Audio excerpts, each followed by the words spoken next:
What is going on, Swoopers? Welcome back to another episode of Swoop League. In this episode, let's break down that semi-final win against Fremantle.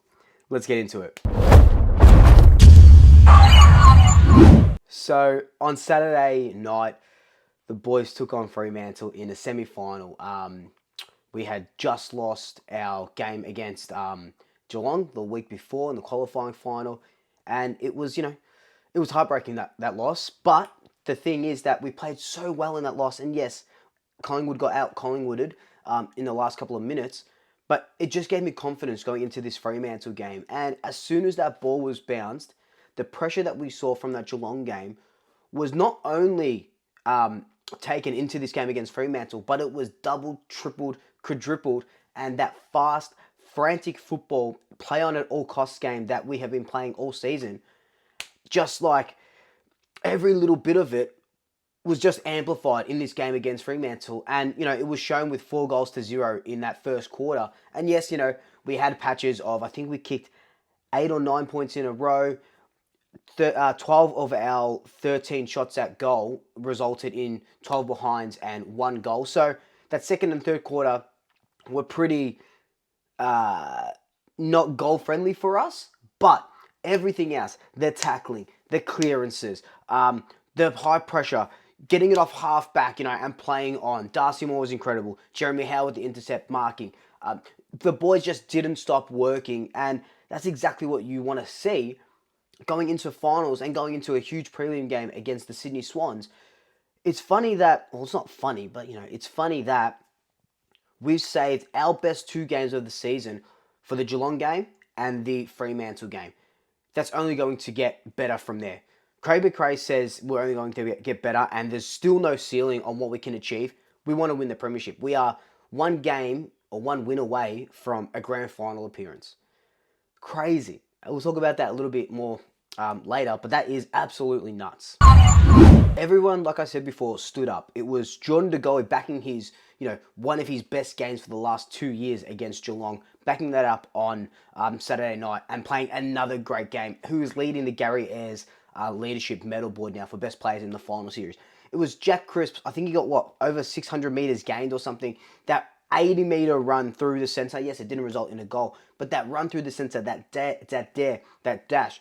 Jack Ginnivan's 3 goals. Ash Johnson, even though he didn't have, a big game by his standards, he was still competing in the air. Mychek was still doing the same, after some doubts about him. It was just, they just went above and beyond their role. And it just gets me so excited just being there. The 90,000 supporters, whatever it was, 88,000 Collingwood and 2,000 Fremantle, whatever the ratio was. It was just amazing. I can't explain it. And you would have seen from my vlog that was up the other day. It was just, the atmosphere was just crazy, and we won. We won a final after 11-game winning streak in a row. We travelled to Fremantle, 4 wins, 5 losses in round 10, and they were like sitting second or something. They were flag favourites, right? We go up there. It is pouring in Perth, and we win. Then everyone says, "Oh, hang on a second, what's going on here?" The next week we knock off Carlton. I think the week after that we knock off Melbourne, if I stand corrected. And then from there, now we finish top 4. We lose to Geelong in the qualifying by 6 points. We smash Fremantle. That game felt like a 50-point win. Even though we won by 20 points, they got a few junk time goals. But, at one point we were 6 goals 10, I think, before we had scored a goal. So we were missing a lot of easy shots. Will Hoskin-Elliott, a couple in front of goal. Brody Mychek, ones that he'd usually get.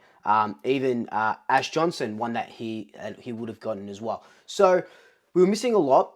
Work on that a little bit during the week, but it just felt like a resounding win, not a 20-point win. And that's really good.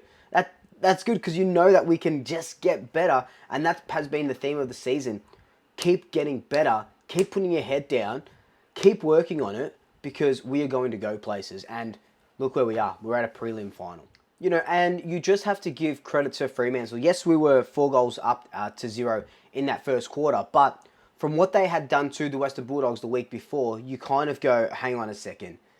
Are they going to come back? They were a really good team. Justin Longmuir has done amazing things for them. Are they going to come back? And, just a classic Collingwood thing where we don't put teams to the sword, they come back, and then it's a dogfight. Thankfully, we kept our pressure up when we were challenged. It was Schultz's, I think he kicked 2 goals in that second quarter.